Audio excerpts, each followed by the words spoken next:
President Bola Tinubu has returned to Abuja after his first intercontinental engagement since assuming office on May 29. The president participated in the 63rd ordinary session of the Authority of Heads of State and Government of Ecowas on Sunday, where he was elected chairman of the organization for the next year. While Tinubu also visited the Nigerian contingent stationed in the country as part of the Ecowas stabilization force. Political instability and rigid business structures are some of the problems Tinubu faces as he prepares to lead the regional bloc. 48 years after its creation, why is ECOWAS finding it difficult to achieve its objectives? We're joined now by international affairs expert and professor of international law, Professor Akin Oyebode. Prof, good evening. Thank you for joining us on Newsnight. Well, thank you very much for having me. Right. Since ECOWAS was established,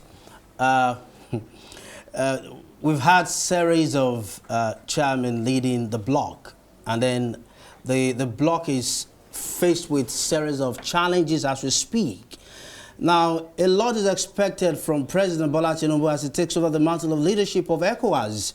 How is he going to face challenges like smuggling in the bloc, insecurity and others, when we have similar challenges back home? Well, let me begin by saying that President Tinubu carried on his duties in Guinea-Bissau with tremendous panache and aplomb. In fact, much more than expected from his worst critics.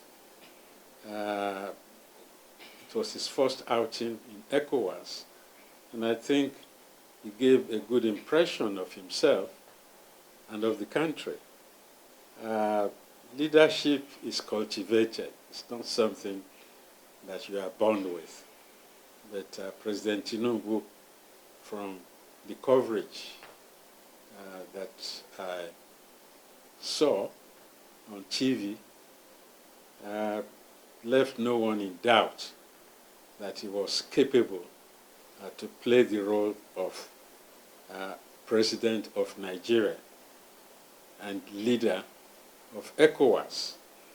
You know, it's not without precedent. In 2020, President of Ghana, soon after the election, was also nominated and approved as leader of ECOWAS. So he has something to follow up on. And like he rightly diagnosed the problematics of West Africa, that's instability, numerous coups in places like Mali, in places even not too far from us. But he sounded a note of warning to fellow leaders that Africa must desist and cease from replicating the sad and unhappy history of frequent coups d'etat within the West African region. And I believe he reined everyone in on the necessity to preempt that and ensure a high level of continuity and stability within the West African sub-region. I must point out that when the Founding Fathers established the African Union in 1963, it was decided that various regional organizations be constituted to form the building blocks of the future African Union, which we are all expecting to occur in 2063. And I believe Nigeria is capable of showing the requisite leadership in West Africa and elsewhere. In fact, it's a common saying that as Nigeria goes, so does the rest of Africa. So one is really happy to note that President Tinubu has risen to the occasion and can be entrusted to show the requisite leadership for the rest of the members of Ecowas. It's great that you believe President Tinubu is up to the task.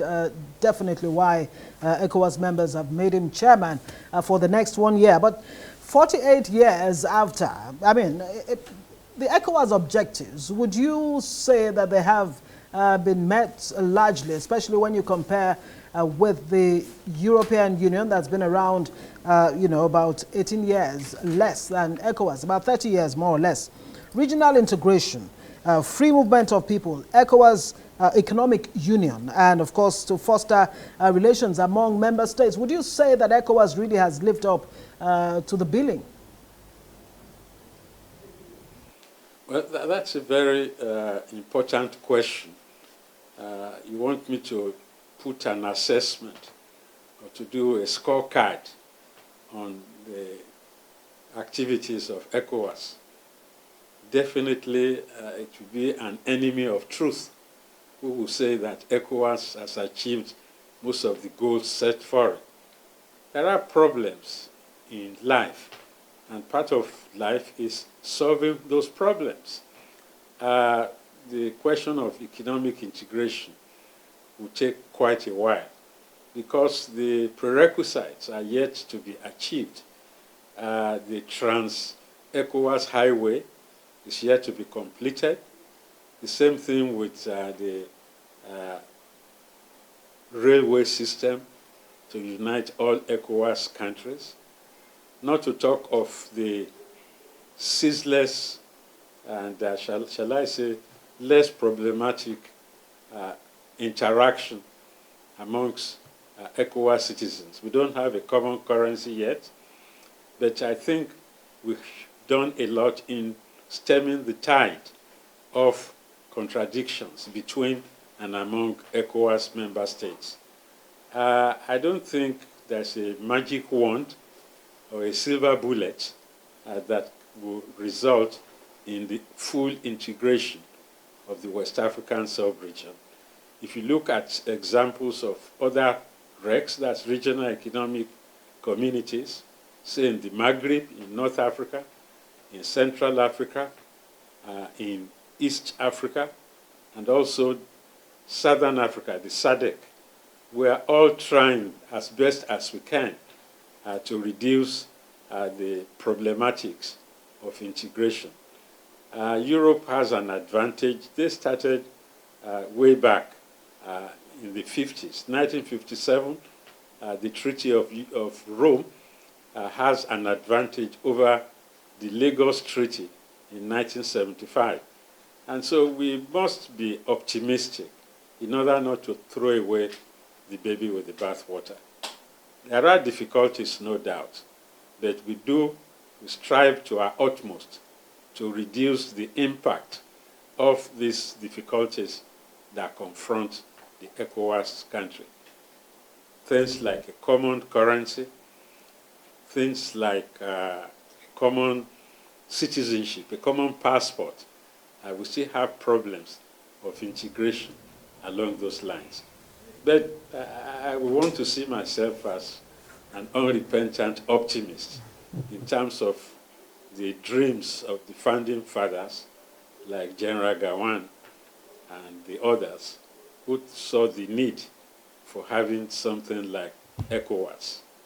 So I think I want to impress it on Nigerians to be positive about the goals and aspirations of ECOWAS, the freedom of movement, freedom of capital, and freedom of establishments, which were the prerequisites for integration in West Africa, should be speedily pursued so as to shorten the problems facing us towards the establishment of African Economic Union by Let 2063. me butt in right there. Let me butt in right there.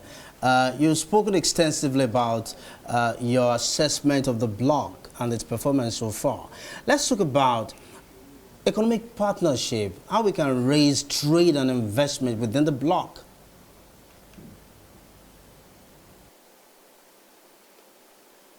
Well,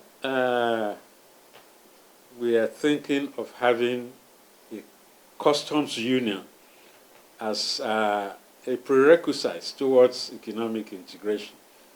A common tariff, for instance, and sharpening the rules of origin in the context of the AFCTA, the African Continental Community.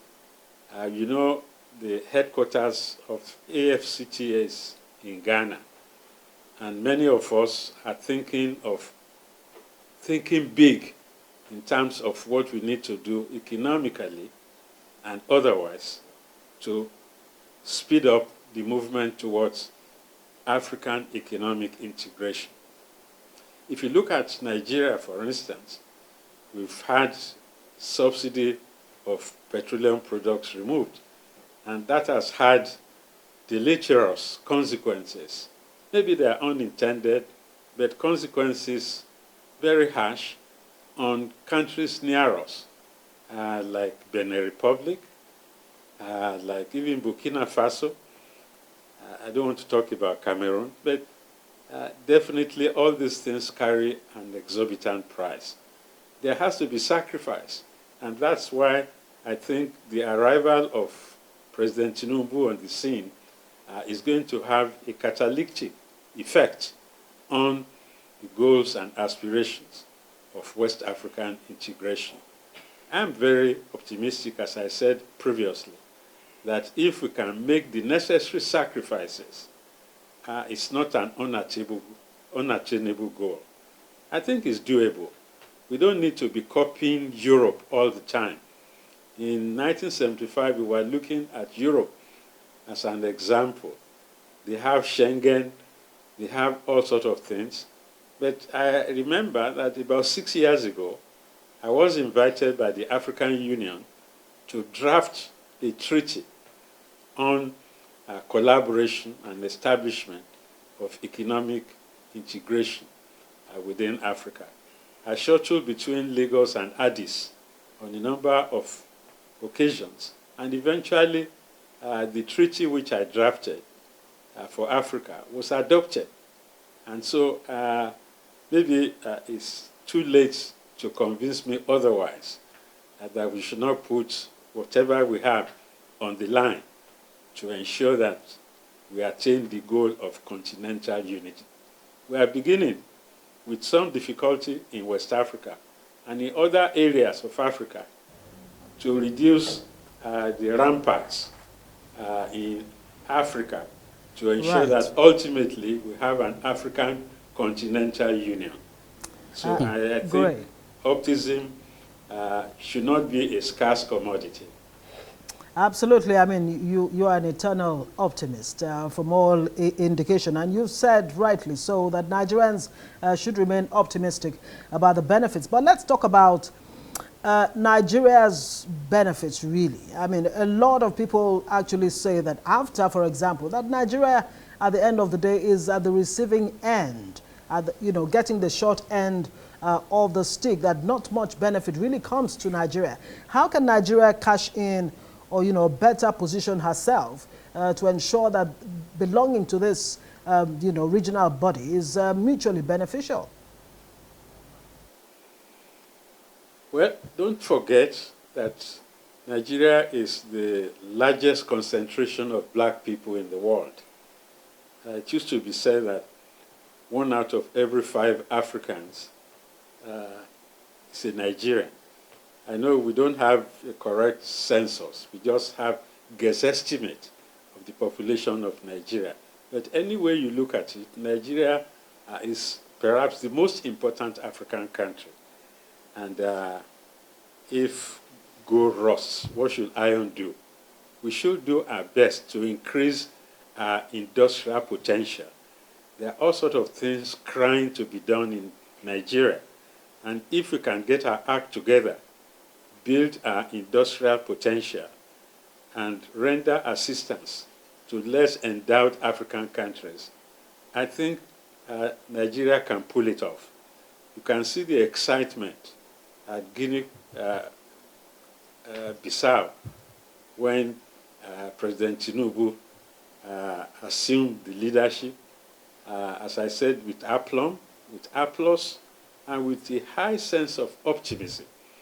I'm sure that the problems of Nigeria should not be understated, but we should get around the difficulties and consequences of underdevelopment within Nigeria. The AFCTA presents a golden opportunity for Africa, for Nigeria in particular, to put a stamp on the goals and aspirations of continental unity. Nobody can do it alone now. If we don't hang together, we're going to be hanged separately. We hope that will not be the lot of Nigeria. I believe, I pray and wish and hope that Nigeria will perform its historical duty to lead, to be at the vanguard of African risorgimento. We really have to pull it off. We really have no choice in the matter. So I don't think we should be blamed for being optimistic. Nigeria has a lot of challenges facing the country. And the earlier we got started sorting our problems within Nigeria to prevent the young people engaging in Japa, staying here, and fighting to create a new Nigeria. I like the idea of renewed hope, which President Tinubu is preaching. The renewed hope should not just be for Nigeria, but for the entire West African sub-region, and ultimately for the African continent.